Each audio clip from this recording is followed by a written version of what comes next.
Mən vuruldum sənə bir baxışda, tutdum əllərindən o gecə yağışda. Nəfəsim cələncaq yerim bu könlümdə, sənə tay bir gözəl görmədim ömrümdə. Əlim saçlarında, olanda yanımda, güzəldir alımda, hey coşur qanımda. Olmasan yaşayış, mənə bir yaranış, olar ay qara göz, səndə bu yaradır.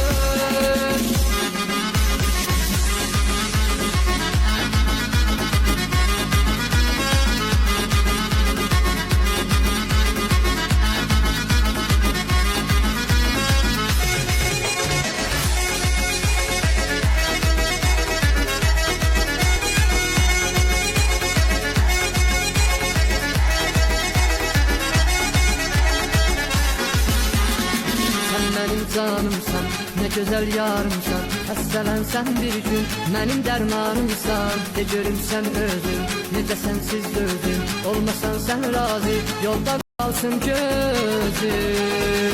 Əlim saçlarında, olanda yanımda, güzəldir alımda, hey coşur qanımda. Olmasan yaşayış, mənə bir yananış, olar ay qara göz, səndə bu yaranış. Əlim saçlarında, olanda yanımda, güzəldir alımda, hey coşur qanımda. Olmasan yaşayış, mənə bir yananış, olar ay qara göz, səndə bu yaranış.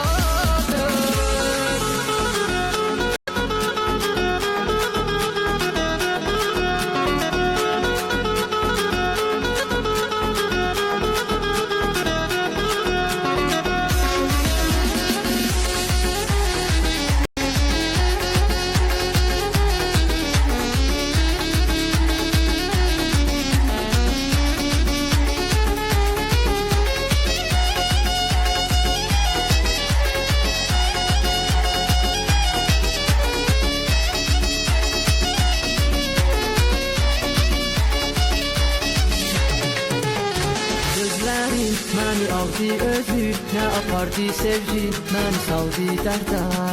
Bu dəni o gecədən bura, qədəmi həməşə qaldı əldə.